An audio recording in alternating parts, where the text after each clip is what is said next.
E aí, pessoal, como vão vocês? Tudo bem? Estamos aqui em mais um vídeo do canal Dialética, trazendo para vocês uma discussão sobre temas que são interessantes, temas que fazem parte da nossa formação, não só como educadores, mas como cidadão, e não cidadão de bem, tá? Naquele modelo estigmatizado, cidadão mesmo, do cara que luta literalmente por uma sociedade mais justa, humanitária e com equidade. É isso aí, não estou sozinho comigo, Pedro Renó do canal Parabólica. E aí, gente, e aí, Thiago, tudo bem?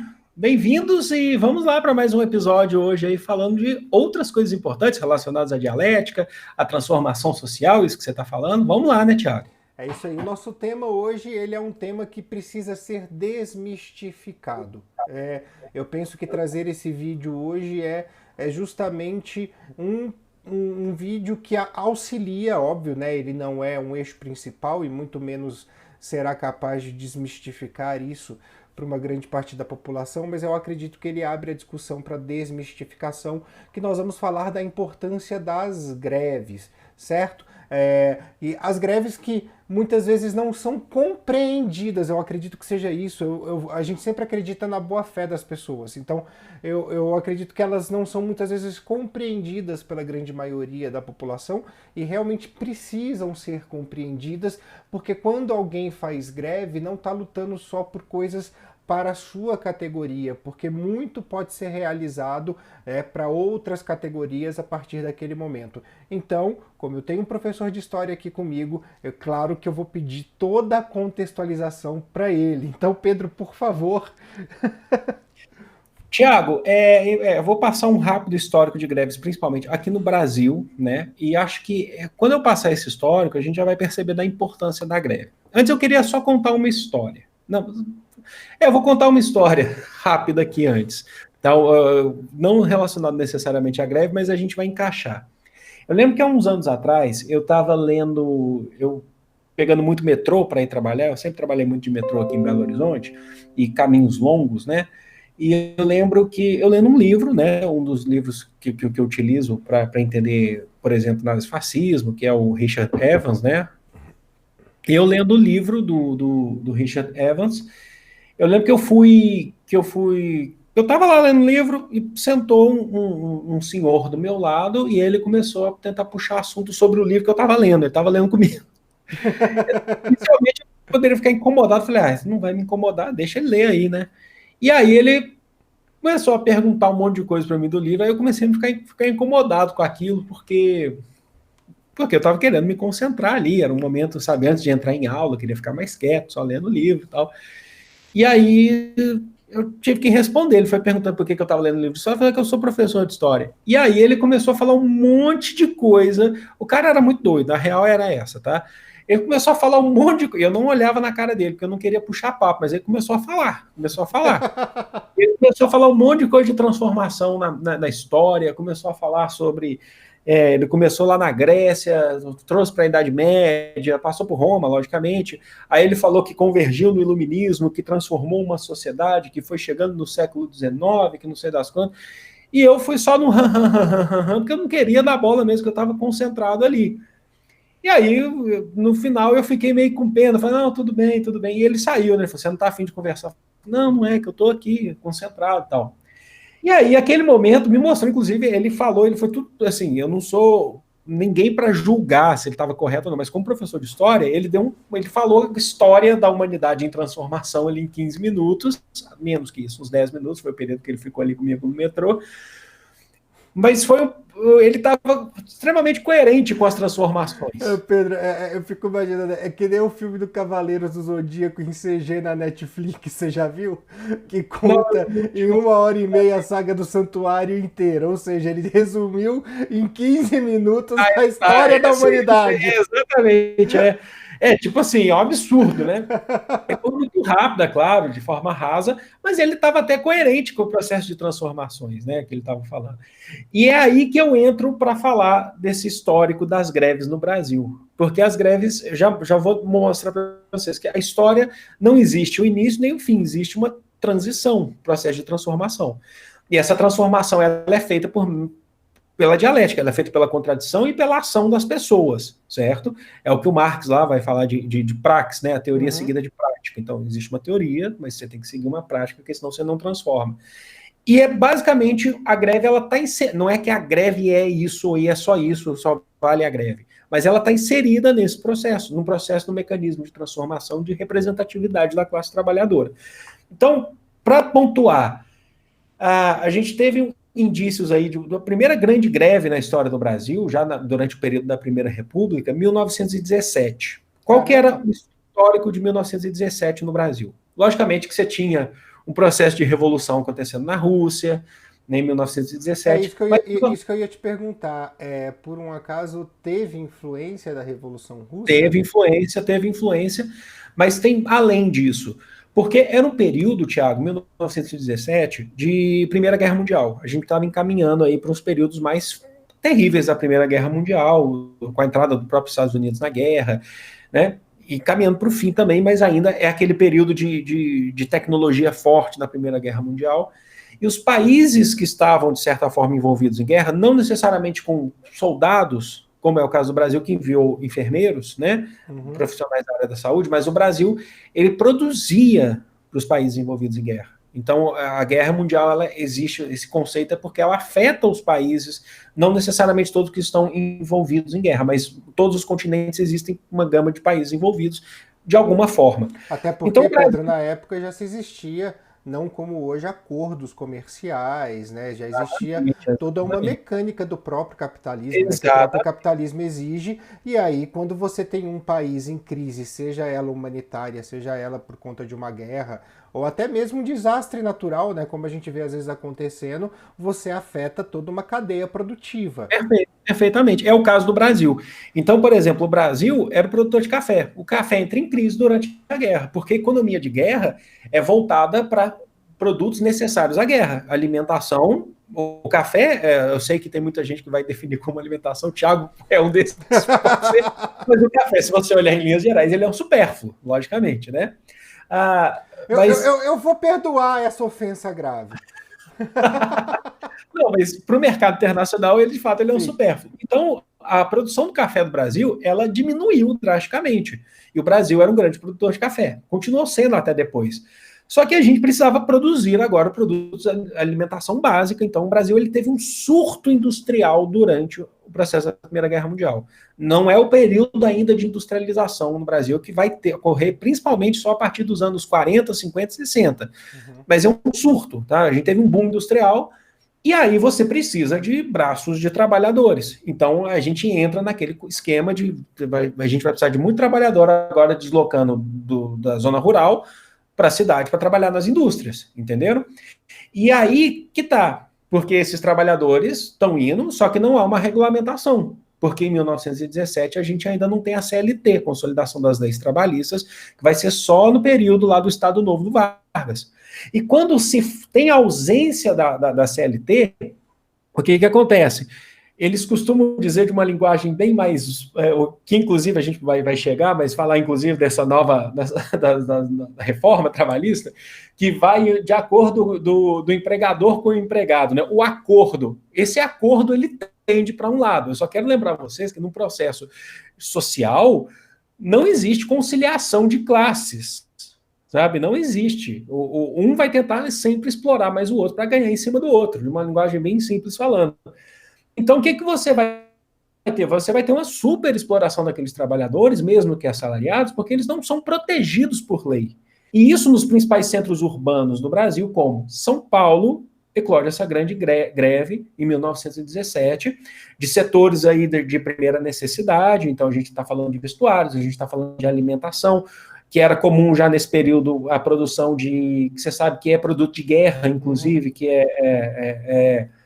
a comida enlatada, né, por exemplo, inclusive eu posso fazer um parênteses aqui, abrir uma aspas, aquela sopa enlatada, a Campbell, que foi eternizada pelo Andy Warhol,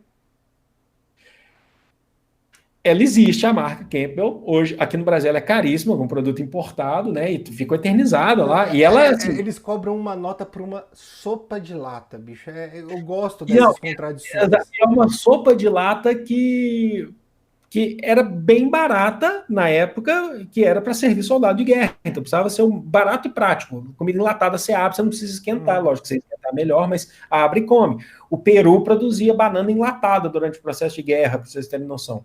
E aí eu olhei lá e falei, a sopa enlatada aqui, se eu não me engano, ela estava R$25. Eu vou levar 2. A tradicional, que é eternizada pelo Andy Rara, é a de sopa de tomate. Você faz um culto em cima daquela sopa, né? Aquela estética da sopa, essa sopa, tira foto, né, da lata, né? Fui tomar molho de tomate. Então, cara, é que eu falo assim, por R$25 eu faço 4 litros de sopa muito caprichada aqui em casa e vai por mim, velho. Se eu enlatar, eu ganho mais. Eu sei, eu tô te falando, porque é uma sopa de tomate, não é um molho de tomate, mas é um gosto, quase um gosto de molho de tomate. Não, Se você eu imagino. no macarrão, já era. Mas até para pegar esse gancho, né, quando você fala da questão das comidas enlatadas, que são, na verdade, um produto de guerra, né, é algo que realmente se consome muito em guerra, porque você não sabe onde você vai estar cada dia, os soldados nem sempre estão em acampamentos, existem ajudas humanitárias que precisam ser transportadas de um país para o outro. É óbvio que os produtos em lata, eles são cada vez mais... Eles são mais fáceis, né, para que essa distribuição e essa garantia da alimentação ela aconteça. Eu vejo até muito aquele programa do History Channel. Eu sei que 99% das coisas é combinado lá, né? Porque o History Channel conta histórias, literalmente histórias, muitas vezes, né? Mas uma coisa que é muito legal naquele Trato Feito, né? Conhece o Trato Feito? Todo mundo gosta, todo mundo gosta. É muito bacana e tal. E teve até alguns episódios que eles levaram água em lata da Segunda Guerra Mundial, que era do Exército dos Estados Unidos, água em lata, porque você não conseguia, você não tinha como prever se naquele local, e era do próprio exército, tá? Não era nem de água ajuda. potável. Porque você não sabia se ia ter acesso à água potável. Então vinha com o símbolo do exército, a marcação na lata, tudo direitinho. Então era um kitzinho, sabe? Para você ver como é complicado a gente falar isso. É que você traz, eu acho que vale a pena a gente até abordar para quem está nos assistindo, né? A gente fala que a guerra é algo desumano, e de fato é algo desumano.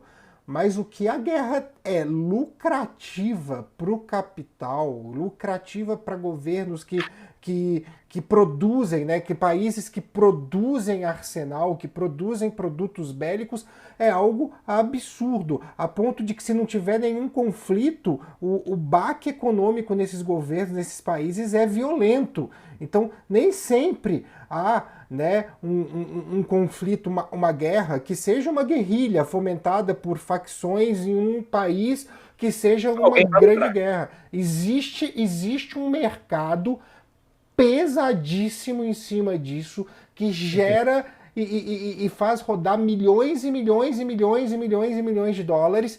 E assim, a gente parece muitas vezes ignorar isso, né? É uma coisa que é sempre bom a gente pontuar. Não, perfeito, isso é perfeito. Os casos recentes, inclusive, a gente não pode ignorar também, né? Do ganho que, por exemplo, os Estados Unidos têm com guerras com o Oriente. Agora, então, a gente vai ter essa primeira grande greve no Brasil. Ela começou em São Paulo, mas ela chegou a atingir o Rio de Janeiro e outras regiões do Brasil também.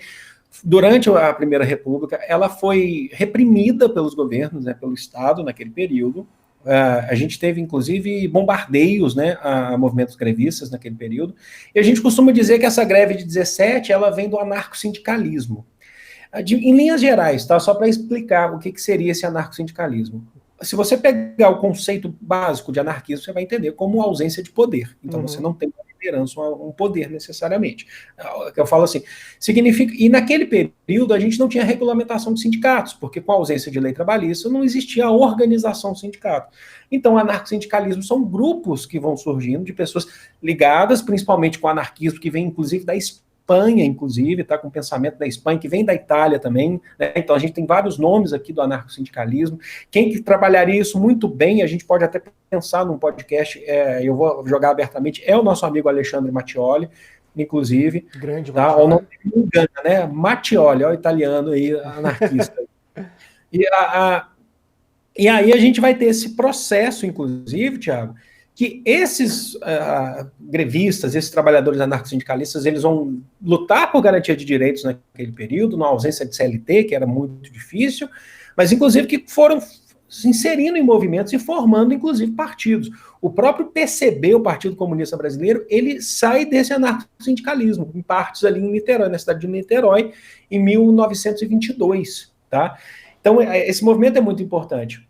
Bom, a gente vai ter, a partir do governo Vargas, a gente, ainda no primeiro período, a gente vai ter a criação da Justiça do Trabalho. A partir de 1934, a gente vai ter uma Constituição do governo Vargas, que aí já passa a permitir a sindicalização, isso é muito importante, mas que durante o Estado Novo, essa sindicalização devia ser atrelada ao Estado, porque aí virou ditadura.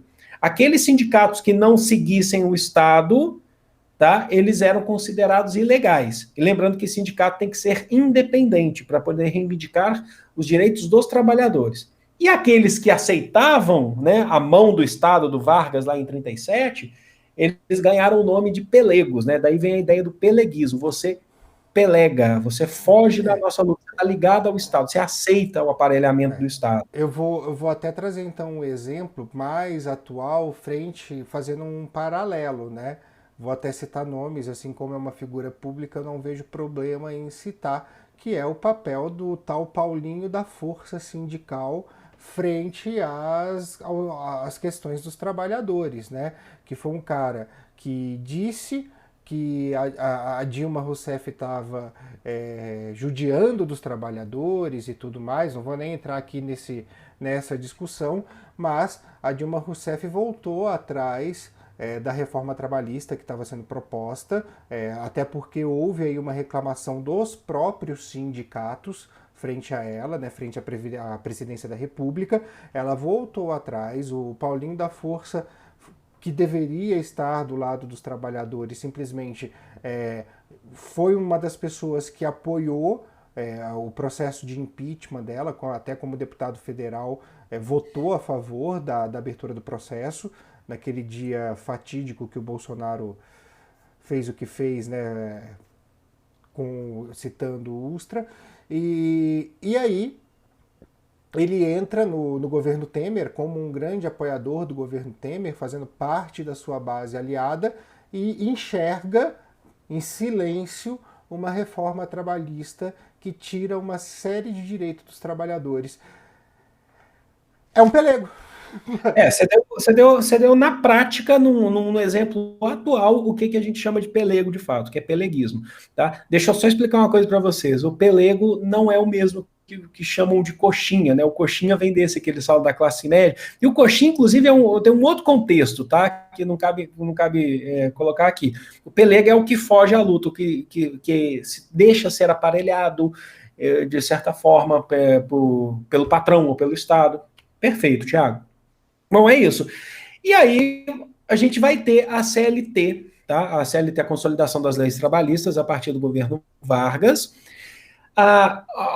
Mas o que é importante a gente dizer, gente, que é super necessário, que a CLT, durante o governo Vargas, até mesmo por conta do DIP, do Departamento de Imprensa e Propaganda, que promovia a censura pelo governo, e também promovia também aquela famoso culto ao ditador, né, de promover, que vem de origem fascista, né, a nossa Constituição, que era polaca, inclusive, né, que é em homenagem... O próprio Vargas, antes de fechar com os Estados Unidos, era muito próximo, né, ao nazifascismo. Exatamente. Então, por conta disso, aí você fala assim, nossa, então a CLT foi um presente que Vargas deu, porque deu uma ideia, né, naquele período de que foi Vargas, só que nunca existiria isso se não tivesse uma organização de trabalhadores por trás, uma pressão de trabalhadores, uma reivindicação da classe trabalhadora. Então, a gente nunca pode trabalhar com a CLT, por exemplo, que é o que garante os direitos dos trabalhadores, como um presente, ou o Vargas criou a CLT. É muito simplista. A gente precisa entender ela como uma conquista. Assim como, por exemplo, foi a conquista do voto feminino em 1934, por mais que depois tenha sido... passaram a perna de novo no voto feminino, o próprio Vargas fez isso, mas é uma conquista, que havia uma reivindicação, inclusive as mulheres, nesse período de 1917, que passaram a trabalhar muito nas indústrias brasileiras a partir de 1917, nesse surto que a gente falou no início. As mulheres passaram a se organizar também para garantir o sufrágio feminino no Brasil também. Então isso é importante, isso, sabe? É nesse contexto. Isso que eu estou falando, sem contar, Tiago, que depois a gente vai ter a cassação do direito à greve durante a ditadura militar. No próprio Estado Novo do Vargas era proibido o direito à greve, ele mesmo, né, proibiu. Depois na ditadura militar foi proibido em outros momentos também. Só que fica claro para a gente da importância que a greve ela transforma, ela tem o objetivo de transformar alguma coisa, de sair de um ponto A, sair da inércia, sair de um ponto A e partir para um ponto B que favoreça a classe trabalhadora. Isso é muito importante. E foi o que aconteceu com a CLT, por exemplo, né? Até porque, né, Pedro, quando a gente fala de... Quando a gente tem uma organização sindical, e eu vejo muito isso, sabe? Eu vejo muita gente reclamando de sindicatos, né? É uma coisa muito comum. Ah, porque o meu sindicato não faz nada, o meu sindicato é uma porcaria, né? Reclama da contribuição sindical, que na verdade ela é mesmo para que se dê a manutenção daquele processo sindical. Tivemos uma falha técnica e trocamos de lado. O Pedro veio para cá, eu fui para lá, trocamos de lado. Falhas técnicas acontecem. Então, só retomando aqui, eu sempre vejo essa questão do sindicato, então, de quando as pessoas reclamam do sindicato, é porque elas também não fazem parte desse sindicato de uma maneira ativa. Né? É uma coisa muito cômoda você simplesmente falar assim, eu faço parte de um sindicato, ele vai lutar pela minha classe, ele vai batalhar por mim, e aí eu sento a minha bunda na cadeira e falo assim, se vira aí sindicato, eu quero meus direitos. Não, não é assim. A gente precisa agir. E toda vez que eu vejo um sindicato que é frente às demandas da sua classe fraco, ou seja, os patrões fazem tudo aquilo que querem com eles, é porque justamente as pessoas que deveriam agir, e aí eu falo toda a classe, não estão fazendo, não estão praticando, não estão agindo frente às suas demandas. É porque reclamar, de certa forma, é fácil, muito mais fácil. E transferir responsabilidade também. É muito interessante a gente falar isso, porque o meu sindicato não faz muita coisa, não faz. Mas por que eu não reclamo? Porque geralmente é um acordo aí entre os patrões, veja só, que tudo o que for aprovado pelo sindicato dos professores, o meu sindicato automaticamente copia, então os mesmos direitos que os professores adquirem, eu também adquiro. Entendem? Assim, eu tenho sorte que o sindicato dos professores é forte, mas pela minha própria classe isso não aconteceria. E eu não estou falando isso com felicidade, não. Eu estou falando isso, na verdade, com tristeza. Porque a gente poderia melhorar ainda muito mais para as duas classes, tanto o pessoal que trabalha mais na administração das escolas, quanto para os professores, se as duas classes se unissem. Mas aí acontece, né? Tiago, eu também quero até dar um exemplo meu, porque eu não sou mais sindicalizado. Eu já fui sindicalizado quando eu fui servidor da rede municipal de Belo Horizonte. E fui, inclusive, representante de escola, sabe? No sindicato, vou até falar, fui do Sindirrede, né, Belo Horizonte, do Sindicato da Rede Municipal dos Trabalhadores em Educação em Belo Horizonte. E eu lembro que uma das grandes lutas, só para explicar um pouco de como que o sindicato deve atuar, é errado achar que o sindicato está ali só por uma questão de salário. Porque o salário é importante, inclusive, para a saúde do trabalhador. Nesse caso, por exemplo, estou falando do caso dos professores, que é o nosso caso que a gente conhece mais, e é o que eu atuava, mas isso abre um leque de possibilidades de tranquilidade na vida, de ter uma qualidade de vida, mas também a gente fala sobre a relação da comunidade escolar, a gente precisa discutir também em material didático, material escolar, material dentro da escola, sabe? Entre outras coisas que tem a ver, o fundo nesse caso, por exemplo, no caso da educação, A finalidade é a melhoria da educação. E aí eu vou dar um exemplo que o que eu tinha de grande exemplo quando eu atuava nesse sentido, como professor, era a nossa grande luta lá, que ainda é, né, dos professores que estão ali ainda, era que a Prefeitura de Belo Horizonte não cumpria a lei do piso, tá? Que não é só referente à questão do salário, tá? Ela está ligada que para professores, como era o meu caso, que são professores que você trabalha meio período, né, que você tinha um cargo, que você tinha que trabalhar 20 horas, tá? E dessas 20 horas, depois, além dessas 20 horas, você tinha que ter ali, se eu não me engano, eram 20 horas, eu não me lembro muito bem ao certo, mas você tinha que fazer acho que de 6 a 7 horas de trabalho, de atividade, sem aluno, que é aquela atividade que você faz para preparar a sua aula, ou se for para poder ter uma horinha de descanso mental, que é muito importante para trabalhador, certo? Só que o que acontece? Aí isso depende muito da rede, por exemplo, na rede estadual, pelo menos de Minas Gerais, muitas vezes os professores eles conseguem negociar que essas horas semanais, essas horas que ele tem de atividade extra classe, de atividade não é extra classe, que é sem aluno, eles podem cumprir em casa. Então, segunda-feira é um dia, vocês nunca viram isso que o professor de escola estadual geralmente, segunda-feira tal professor não está na escola. É que ele junta essas atividades e ele fica em casa. Corrige prova, prepara a aula, faz aí tudo aquilo que eu te falei, eu momento tirar meia hora, ou 1 hora, ou 2 horas, ou então essas horas para descansar durante uma semana que ele está precisando, sabe? Para descansar por conta da carga de trabalho. Isso faz parte, inclusive, sabe? Na rede municipal de Belo Horizonte, você cumpria essas horas dentro da escola. Então, cada dia eu tinha 1 hora reservada. Cada dia da semana, né? Dos 5 dias úteis da semana, eu tinha essa hora reservada. Durante um dos dias eu tinha 2 horas. Só que o que acontecia? Quando a gente via a falta de professores, a gente tinha que substituir nesse horário que a gente estava vago. Só que não era horário vago.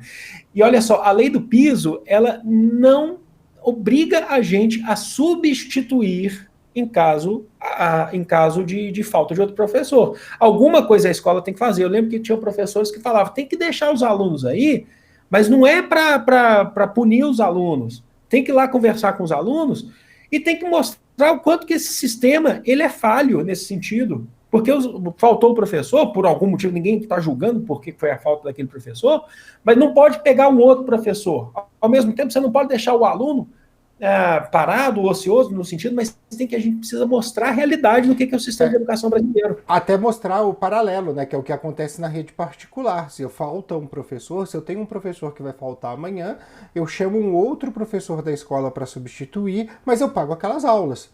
Ele não está trabalhando. Você tem esse papel no seu trabalho? Eu tenho que pagar aquelas aulas. Exatamente. Né? Então, assim, o cara vai substituir 3 aulas amanhã porque um professor que eu tenho ou vai embora mais cedo porque vai fazer um exame, ou porque está com problema de família, ou porque está doente, vai precisar faltar. E o que acontecia, inclusive, era na minha relação, que você tinha ameaça da própria diretoria, que não queria mostrar as mazelas daquele sistema educacional, ou as mazelas da própria escola. Ele ameaçava o próprio professor que não queria substituir porque estava no seu horário aí de atividade sem aluno. Ele ameaçava, inclusive, não deixar assinar o ponto da falta. O que isso é contra a lei, né? Isso configura um assédio moral dos mais graves. E aí, nesse caso, o sindicato ele falava pra gente, o sindicato você tinha essa promoção de ele deve ser acionado para buscar os meios jurídicos para dar suporte a esse professor que está sendo ameaçado com um crime. Né, que é um crime, um assédio moral, que é um crime. O que acontecia? Isso eu estou falando um exemplo que eu passei, mas imagine isso no Brasil inteiro, que isso é uma realidade do Brasil inteiro, Thiago. Eu vou pegar um exemplo muito simples para você. Uma amiga minha, professora, ela foi acusada injustamente por uma família. Eu não me lembro agora o que era, tá, Pedro? Então me desculpe em relação a isso. O fato é o seguinte, a menina não tinha feito tarefa de casa e a professora obviamente cobrou a tarefa e virou para ela no meio da sala de aula e falou assim, pô, se você não faz as tarefas e tal, como que você espera ir bem nas minhas provas, ir bem nas minhas nas nossas atividades e conseguir então ser promovida no final do ano? A menina não gostou de ter tido a atenção chamada, né? e ela falou com a família, falou com a mãe, e aí eu vou te jogar um pouquinho mais para a esquerda, a gente está aqui para a direita, quer dizer, beleza. Fica assim desregulado, mas como a gente teve problemas técnicos, quem está assistindo entende, né? E aí, o que aconteceu? A família entrou com uma queixa na diretoria de ensino contra esta minha amiga, contra essa professora. O colégio no qual ela trabalhava não ficou do lado dela, porque aí existe o que a gente encontra em algumas escolas, principalmente particulares, a questão da clientela, que eu não posso ir contra a clientela. Então é mais fácil eu demitir um professor e queimar aquele professor do que perder o cliente. E quem ficou do lado dela no primeiro momento foi o próprio Sindicato dos Professores, que atuou e que deu, inclusive, apoio jurídico para essa situação, para que ela pudesse se defender legalmente frente às acusações. É óbvio que aí eu vou contar o fim da história só para vocês terem uma ideia. A sala chegou para a aluna e falou assim: funciona da seguinte maneira: ou você retira a queixa porque você está mentindo e todos nós estávamos aqui, né? Você manda sua mãe retirar a queixa, ou a coisa vai ser bem simples. No momento que você entrar na sala, todo mundo sai. E a gente vai fazer isso enquanto a queixa não for retirada. Cuidado, hein? Assim, não deu um dia, a queixa foi retirada. Mas você está vendo o suporte que é em relação ao sindicato. Sim. Isso é muito importante, Thiago. Então, por exemplo, nessa situação que eu atuava como, inclusive, representante de escola, das maiores lutas que a gente tinha era para que se cumprisse essa lei do piso. E a lei do piso não é cumprida na maior parte do Brasil, para se ter noção, tá? Uhum. Não é cumprida, então o professor ele vai sofrer, nesse caso, assédio moral dos mais graves e além de outras coisas. Então, a greve, gente, ela não funciona só... eu estou dando um exemplo do caso de um professor, mas que isso faria muito sentido, inclusive, na qualidade da aula do professor. Certo? Isso faria muito sentido, inclusive, que vai refletir na educação do seu estudante. Entender que o piso é um valor que, por mais que a gente tenha ele traduzido em um valor numérico, né? Porque, afinal de contas, a gente trabalha com essa matemática, né? A gente tem no piso, na verdade, um valor que dê o mínimo de condições para que aquela pessoa que está empregada, contratada, cumpra com seu papel, né? Então, existe, apesar de ser um número frio, né? Os números geralmente são frios nessas horas, existe sim um conceito filosófico e social por trás daquilo que nós chamamos de piso, e não pode ser descartado. Tá? Até eu queria fazer uma retomada aqui com você, Pedro, se você me permite, né? Para a gente, já que a gente está discutindo a questão das greves e tal, é muito claro que a gente pensando agora exclusivamente na questão da produção, né? Porque antigamente a gente teve, durante toda a história da humanidade, uma série de relações de trabalho que eram relações abusivas, né? O feudalismo, a escravidão, obviamente, que não é uma coisa só com os negros numa história colonial brasileira. A gente tem escravos na Grécia, no Egito, em Roma e por aí vai, né? Existe uma história grande, né? Quanto à escravidão, mas uma coisa que me parece muito clara, que a exploração disseminada, porque querendo ou não, a escravidão ela trabalhava uma questão de uma exploração, mas ou ela era étnica, ou ela era por uma questão de guerras, né? O povo lá mais primitivo perdeu a guerra, virou escravo do outro e tal, mas uma exploração disseminada, que por não ser escravidão acabou se tornando legalizada, né? Se deu pós-revolução industrial, é isso? Exatamente. Pós-revolução industrial que a gente começa a ter esse processo. Mas é que a gente vai ter uma transformação, inclusive, da forma de exploração. É isso que é importante destacar, que o ser humano, os trabalhadores, eles não deixam de ser explorados. Mas a gente passa a ter pós-revolução industrial, sim. E para pensar que nos primeiros pelas primeiras décadas pós a primeira Revolução Industrial, né, que para a história a gente, por exemplo, vive 3 revoluções industriais até agora. Estamos na Algumas quarta, né? Que é o que eles chamam. áreas a gente fala de quarta tecnologia, de informação e tal. Que para pensar que na ausência dessas leis trabalhistas, a gente vai ter trabalhadores com 14, 15, 16 horas de trabalho diárias, Thiago. Sim, sim. Eu vi assim, por exemplo, eu me espantei muito, eu acho que aí agora a gente pode fazer um paralelo muito legal com aquilo que a gente tem hoje. Eu me espantei muito quando eu li o primeiro livro do Capital, e nele o Marx, ele muitas vezes retrata as relações de trabalho que ele encontrava, né? Não só na própria Inglaterra, mas ele também traz recortes, né? Comenta matérias de jornais e relatos, né? E de pessoas que trabalhavam, e aí a gente está falando de crianças também, né? Ele relata isso. Sendo muito utilizadas para... Isso é importante falar rapidinho, só para... Sem querer te interromper, mas já interrompo.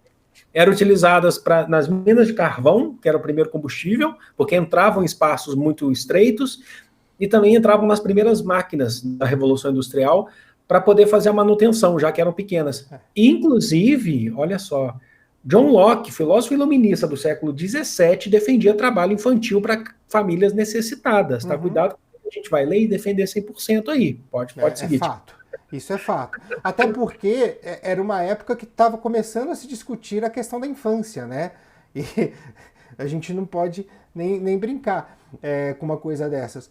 E aí, o que eu observava, né, quando eu li o primeiro livro do Capital, que na verdade é um tratado econômico, né? Aquele primeiro livro é um tratado econômico incrível. E ele falava justamente disso, de 16, 17, 18 horas de trabalho com salário absurdamente pequeno, pessoas que dormiam nas próprias empresas, né, nos próprios galpões, para poder, e às vezes às vezes dormia 1 hora e ia trabalhar um turno de 8 horas, dormia mais 1 hora e ia trabalhar um outro turno de 8 horas, sem direito a absolutamente porcaria nenhuma.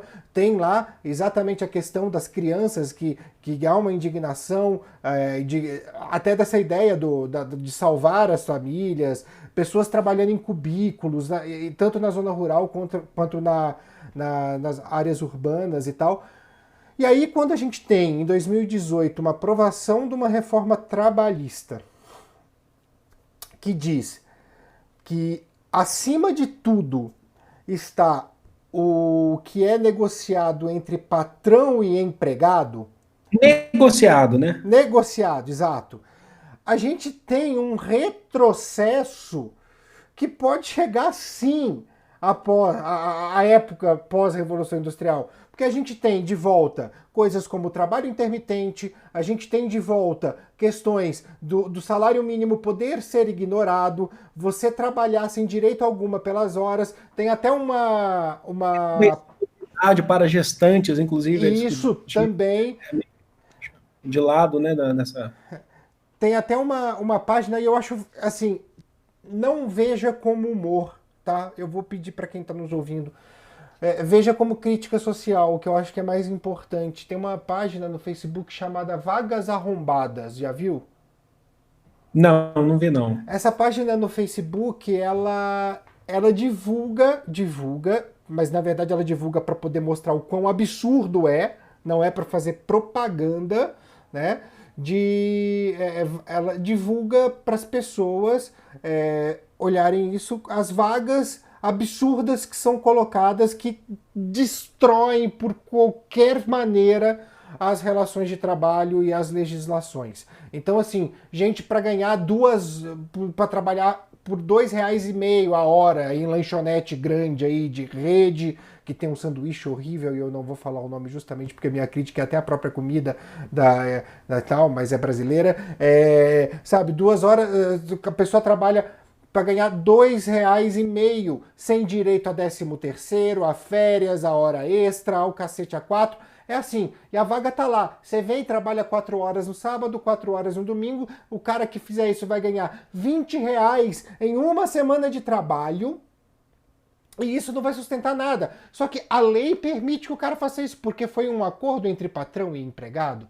Né? Então, assim, a gente retrocede num nível, e aí cabe, e me desculpa, querem chamar de comunista, chama, querem chamar, mas, gente, não existe empresa sem empregado. É ele que faz a empresa, não é o patrão sentado em cadeira de couro atrás da mesa. Ele só negocia o que o trabalhador produz. Ele só negocia aquilo que o trabalhador faz. Mas quem faz, quem é a alma de qualquer empresa é o trabalhador. Não existe escola sem professor, não existe escola sem o faxineiro, não existe escola sem o porteiro, não existe empresa sem as pessoas que ficam lá nas esteiras, sem os empacotadores, sem o pessoal que trabalha a manufatura. Não existe, não existe. Tá? E é justamente esse povo que está fadado a sofrer por condições de leis trabalhistas arcaicas, que remetem à pós-revolução industrial.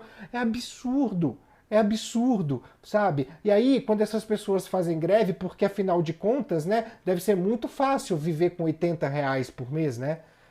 Deve ser muito fácil, né? Quando essas pessoas fazem greve, elas são taxadas de vagabundas, elas são taxadas de pessoas que só servem para mamar na teta do governo, para receber assistencialismo e o cacete a quatro.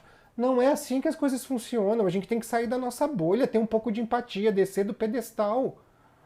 Tiago, e eu quero até te lembrar uma coisa, eu não sei, eu tenho certeza que você vai lembrar, que, é lógico, com a Revolução Industrial, começam a surgir também os bairros operários, né? Os bairros industriais, a gente vai ter em grande parte das cidades, ou em alguns casos, como em São Paulo, você tem cidades industriais, certo? E aí surgem, logicamente, as cidades dormitórios, que são menores, que o trabalhador ele dorme ali, mas ele vai para a cidade industrial. Mas quando a gente fala em bairros operários, que é uma característica, inclusive, do processo de Revolução Industrial, você vai ter aquele padrão de casinhas todas iguais. Sabe, é interessante falar isso, porque hoje pertencem mais a uma classe média na Inglaterra, mas as casinhas parecidas que você tinha em Liverpool, né, quando a gente pensa dos Beatles e tal, eram casinhas que hoje elas são bonitinhas, todas enfeitadinhas, mas em períodos de Revolução Industrial, como Manchester e Liverpool, regiões bem industrializadas no século XIX, essas casinhas elas eram todas iguais, porque elas não precisavam ser bonitas, porque elas tinham que ter o trabalhador perto da fábrica. E aí entra uma questão que é o apito. Mostra muito isso? Oi? Não sei se você já assistiu Across the Universe, que é um musical. E o Jude, o personagem principal, ele é um trabalhador em Liverpool que mora nessas casinhas e tem uma rotina de trabalho ferrada na década de 60. Ah, interessante. É bacana. Mas, assim, você vai lembrar também que a gente morava num bairro, por exemplo, no interior de São Paulo, em Ribeirão Preto, que tinha uma fábrica de papel que tocava apito às 5 da manhã, ou 4 da manhã. Aracruz Celulose, era isso? Alguma coisa? O Irapuru. É que tinha um pássaro, né? Isso, aquele papel higiênico cinza que eles fabricavam, sabe? Isso. Hoje, se eu não me engano, isso é proibido, esse apito. Eu não tenho certeza. Isso é proibido hoje. O apito da fábrica, ele é porque se trata de trabalhadores que vivem ali perto, certo? Que vão ouvir o apito da fábrica quando ainda estão em casa. Isso é uma questão psicológica muito forte, porque mesmo em casa você está ainda em relação com a fábrica. Você escuta o apito te acordando, aí tem um segundo apito que é a hora de sair de casa e o apito de entrar. Isso, se eu não me engano, acho que é proibido, mas pensa na questão psicológica do trabalhador que não consegue ter o seu próprio descanso. Mas eu não vou longe, Pedro. Dizem que, aliás, dizem que isso foi implementado na era Vargas, tá? Você, como historiador, pode falar melhor do que eu isso. Que até o próprio sinaleiro da escola é algo para remeter à situação fabril, para treinar os futuros funcionários. Na era Vargas. Eu ouvi dizer, mas eu não tenho certeza. Mas reparem o quanto que a gente está nessa vida moderna, né, que tenta mecanizar, inclusive, a própria ação do trabalhador. E aí a greve entra nesse sentido. E é o que você estava falando. Uma das questões é que a greve, além de ter que lidar, um processo grevista, tá? Tem de lidar com todas as mazelas dentro do próprio trabalho, as mazelas do capital, todas essas dificuldades que a gente tem, ainda tem a preocupação de lidar, de tentar mostrar para a sociedade de que aquilo é legítimo. E porque greve é garantida Constituição. Olha só, eu estou aqui aberto, Tiago, tanto a CLT quanto a Constituição da República Federativa do Brasil. Eu só vou dar uma lida aqui rápida, aqui, ó, só no enunciados mesmo, ó, por lei, tá, gente? Ó, artigo 9º. É assegurado o direito de greve, competindo aos trabalhadores decidir sobre a oportunidade de exercê-lo sobre os interesses que devam, por meio dele, defender. Olha só, aí a gente tem aqui, ó. O direito de greve será exercido na forma estabelecida nesta lei. Atenção, só um pouquinho para vocês. Para o fim dessa lei, considera legítimo o exercício do direito à greve a suspensão coletiva, temporária e pacífica, ou total ou parcial, se grande parte de trabalhadores ou parte da produção, de prestação pessoal de serviços a empregador. Frustrada a negociação ou verificada a impossibilidade de recursos via arbitral, é facultada a cessação coletiva do trabalho. A entidade patronal correspondente ou os empregadores diretamente interessados serão notificados com, atenção, com antecedência mínima de 48 horas de paralisação. Quer dizer que antes da gente ter um processo de greve, não é possível, tá, fazer greve por fazer sem estar atrelado a um sindicato. Você não precisa ser sindicalista, tá? Ver, Pedro? Isso que é importante. Quando ele puxa a greve, né, que a gente fala que puxa a greve, você não precisa, ele anuncia. É votado em assembleia pelos trabalhadores o início da greve, a proposta de greve. Foi votado pela maioria, a greve está iniciada, seja parcial ou total. E todo sindicalizado tem direito a participar da assembleia. Então você não precisa ser sindicalista, mas uma vez que você for sindicalizado, você tem o direito de optar, né, de opinar pelas decisões do sindicato. Isso, o trabalhador tem o direito de participar da assembleia, só o sindicalizado tem o direito de votar em diretoria de sindicatos, que é importante dizer. Aí, nesse caso, não precisa ser necessariamente o sindicalizado. Por exemplo, você tem uma greve puxada por um sindicato municipal e da área da saúde. E aí participam da assembleia, você vai votar o início da greve ou não, a continuidade da greve ou não.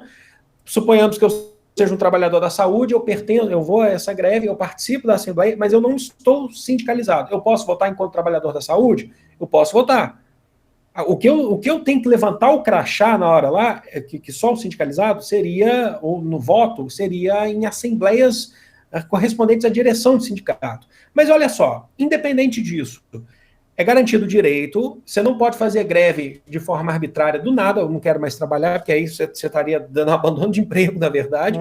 Está ligado ao sindicato, então os sindicatos eles existem, inclusive, para isso, dá para regulamentar tudo isso, e é anunciado, avisado com 48 horas de antecedência ao patronato, né, que a gente chama aí.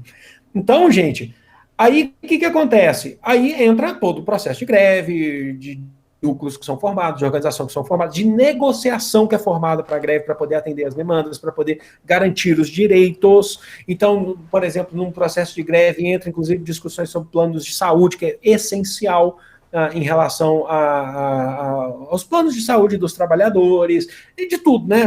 Além da questão de salário. E outras questões, a cesta básica, o pagamento do transporte pelo patronato. Uma das grandes lutas que tinha aqui em Belo Horizonte era de tentar equiparar, colocar lado a lado a questão salarial dos trabalhadores de educação infantil, que recebeu muito menos do que os outros trabalhadores. E isso é histórico. E não tinha sentido isso, sabe? Não tem sentido isso, sabe? Porque trabalham tanto quanto, sabe? E aí você tem todo um processo. E aí a greve vai para a rua. Por quê? Porque é uma forma de mostrar, inclusive, que o trabalhador ele tem esse direito e se ele para, existe todo um organismo que está parando também. É o que você falou. Não existe a escola sem o trabalhador em educação. Geralmente a gente não fala só de greve de professores, a gente fala de greves de trabalhadores em educação. Né? Então você tem correspondentes a vários outros setores dentro da escola, de categorias dentro da escola também. Você quer ver um exemplo, Pedro? As pessoas entenderem que a greve ela não é um aval das pessoas sentarem nas suas casas e cruzarem os braços. A greve ela gera automaticamente uma manifestação por melhores condições. Ou seja, você não está indo trabalhar porque você não quer. Você não está indo trabalhar naquele dia porque você está manifestando por melhores condições. Existe uma base de conceito nisso que é extremamente importante de ser abordada. Não é não trabalhar porque eu estou cruzando os braços, tá? Até porque, deixa eu explicar uma coisa, na grande maioria das ações que trabalhadores têm em fábricas, em empresas, quando não querem trabalhar como protesto e não vão fazer protesto, até porque às vezes a empresa é pequena, a classe não é organizada, se cruza os braços é dentro da própria empresa, não é no sofá de casa comendo pipoca e assistindo TV. Então, assim, basta ver como que funciona um processo, porque a greve pode acontecer numa empresa pequena, né, que não necessariamente seja algo toda uma categoria está buscando, porque talvez aquela empresa esteja fora de determinados padrões da CLT e tal, como acontece, tá? Isso é extremamente importante. E aí, eu acho que vale a pena a gente fazer uma explicação aqui, porque você estava falando aí dos sindicatos, né, de como o sindicato funciona, de como o sindicato age, aí a pessoa que está nos assistindo e às vezes não percebeu ainda o que foi a legislação trabalhista de 2018, pode virar e falar assim, poxa, por que que os sindicatos então não atuam diretamente nessas barbáries que estão acontecendo agora? Simples, porque a lei tirou deles uma grande quantidade de poder. Como? A Constituição, ela continua lá, ela não foi mutada, ela não teve uma alteração no que se diz respeito ao sindicato. Só que a legislação trabalhista, ela simplesmente diz agora que não é necessário a um trabalhador sindicalizar-se, pagar a sua contribuição sindical obrigatória. Eu sei que pagar a contribuição sindical nem sempre é a coisa mais fácil do mundo. Às vezes a gente está apertado, o trabalhador que é sindicalizado, ele está apertado, ele está com uma dificuldade, aquele dinheirinho faria para ele uma diferença e tal, mas com certeza o montante de coisas que esse dinheirinho que é disponível faz de diferença num todo, num processo muito mais complexo, é muito maior, né? É muito maior. E aí essa desobrigação enfraqueceu absurdamente o poder dos sindicatos. Não que seja o poder financeiro, não é que o sindicato agora não está tendo dinheiro, e o que eles querem é o dinheiro, o fundo monetário. Não, é que, poxa, o sindicato ele precisa ter uma organização mínima, ele precisa contratar funcionários, ele precisa pagar uma sede, ele precisa pagar uma rede de comunicações, ele precisa pagar advogados, porque afinal de contas, essa estrutura que defende todo um trabalhador, ela precisa ter cara. Né? Eu não posso virar se acontece alguma coisa comigo e eu preciso de uma ação sindical porque eu, dentro da minha classe, estou sem os meus direitos, eu não posso chegar e achar um sindicato num classificado de jornal. Eu tenho que saber onde ir, a quem me reportar, com quem falar, marcar horário, ligar, ter um telefone para ligar. Então o sindicato ele precisa ter uma cara, ele precisa ter uma estrutura física, ele precisa ter funcionários, ele precisa ter um mínimo para poder dar aos trabalhadores a assistência de qual o sindicato oferece. E aí, com isso, a gente enfraquece porque essas estruturas elas vão encolhendo cada vez mais, até o ponto de a gente chegar à questão do sindicato literalmente acabar. E aí eu volto ao do deputado Paulinho da Força. Ele só ficou bravo quando a contribuição sindical parou de ser paga. Porque aí ele entendeu que o que estava se mexendo, independente se ele fazia ou não na força sindical, de se tinha viés aqui, viés ali, era uma organização sindical legítima, que perdeu parte da sua estrutura, que perdeu parte da sua força.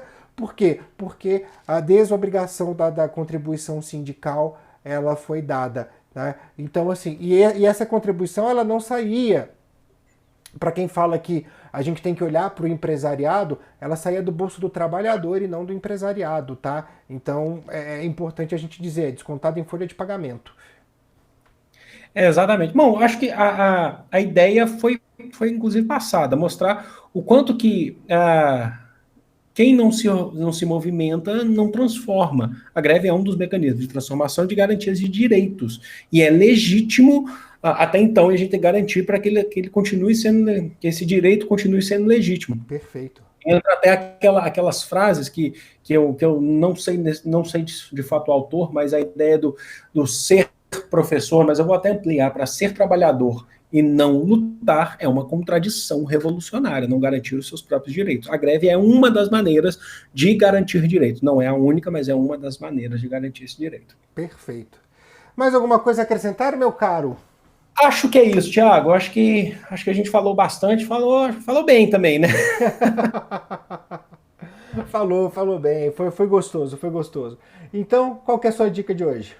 Tiago, dica de hoje vou de um filme, porque eu costumo dar mais dicas de livros. Hoje é um filme que é muito bacana, porque ele segue essa linha do que a gente está falando de movimentação, de movimentar para garantir direitos. Já que eu citei lá no início, quando a gente falou inclusive das mulheres, de sufragistas, nada mais justo do que citar a obra, né, o filme As Sufragistas, de 2015. Já assistiu, Tiago, As Sufragistas? Já assisti, muito bom. Você sabe, então, o quanto que é bom que fala do direito à participação política das mulheres na Inglaterra no início do século XX. Pegando aqui só, logicamente, que é uma história que mostra, inclusive, o trabalho das mulheres na fábrica. Lembrando que século XIX, século XX, as mulheres elas recebiam menores salários, inclusive, nas fábricas, então eram muito empregadas, porque isso era para o dono da fábrica, isso era um lucro, né? Só que tem aquela questão, muitas mulheres trabalhando nas fábricas passaram, inclusive, a se organizar para garantir direitos. Isso é muito importante, um filme de Sarah Grevon, né? E eu não sei hoje se ele está no catálogo mais Netflix, né? Eu vi a última vez que eu vi, ele estava, acho que há bem mais tempo, hoje em dia eu acho que não está, viu? Mas vocês podem procurar, que fala da história de organização do movimento sufragista na Inglaterra do início do século XX, do quanto que é importante se organizar, ter um norte, em vez da gente só aceitar o que acontece. Acho que tem tudo a ver com o que a gente está discutindo aqui hoje. Maravilha. A minha dica também hoje é um tanto quanto cinematográfica. Eu tenho algumas vezes, assim, que eu tenho algumas fases de... Entro numa fase assim de ver uma série de documentários diferentes, sabe? Quero documentários, quero saber mais, quero ver e tal. E aí eu revi esses dias um documentário que eu amo. E na hora que eu revi, eu falei, putz, eu preciso indicar isso lá no Dialética. Que é O Cabra Marcado pra Morrer, conhece? Não, esse eu não conheço, não. Cara, é um filme maravilhoso. O filme, a premissa dele é a seguinte, isso eu posso falar. Eles estavam fazendo um filme sobre um sindicalista lá no Nordeste, eu não vou me lembrar agora qual era o estado, um líder sindical, um líder comunitário lá no Nordeste, que foi assassinado, e aí eles montaram toda uma equipe, inclusive a própria família do cara foi treinada para ser atores, né, para serem atores e atrizes no processo e tal. Tudo organizado, tudo para ser filmado, fazer um filme de ficção sobre este cara baseado em fatos, né? Esse líder comunitário baseado em fatos. E aí explodiu 1964. E assim, o filme ele reconta justamente, ele conta um pouco dessa produção do filme ficcional, né, baseado em fatos, mas ele conta a história daquelas pessoas pós-64, o que aconteceu, qual foi o destino, né, traçando aí coisas muito interessantes. A primeira vez que assisti esse documentário, eu estava fazendo curso de documentário, né, de direção de documentário. Foi até quando a gente fez um documentário que conta a história da televisão de Minas Gerais, chamado TV Gerais, tem no YouTube, eu pus na minha conta pessoal livre lá para que as pessoas possam ver, é um curta-metragem, inclusive a nossa avó participa dela, foi entrevistada, que foi uma das primeiras pessoas a ter TV em Minas, né, e tal, e a gente entrevista lá um monte de gente. Quando a gente estava fazendo esse curso que gerou como produto final esse documentário TV Gerais, a gente assistiu esse documentário Cabra Marcado pra Morrer, e cara, foi ali que eu vi que eu falei, cara, documentário é realmente muito bom. Documentário é um negócio muito legal. Ó, travei de novo. Dessa vez eu vou até deixar, hein? Pode deixar que vale o áudio aí pra gente. Ó, travei de novo. Problemas técnicos, gente, acontece. Problemas técnicos. Hoje eu tô aqui com probleminhas técnicos. Pode concluir que a voz é o que importa mais A aí. voz é o que vale. Tá? Para você que está ouvindo a gente no Spotify, você não está vendo é nada, para você está tudo ótimo. Bem, então é isso, cabra marcado para morrer, tá? Então eu vou encerrando aqui. Pedro, por favor, despeça-se. Tchau, gente, foi um prazer. Foi gostoso o papo. Apesar Foi, das travadas, mas isso acontece, é normal, gente, tranquilo. foi muito bom e essa imagem estática diz a você: inscrevam-se no canal, ativem as notificações, certo? O Pedro vai fazendo a mímica aí e até o nosso próximo episódio. Quinta tem live, hein? Beijo, gente! Tchau, gente.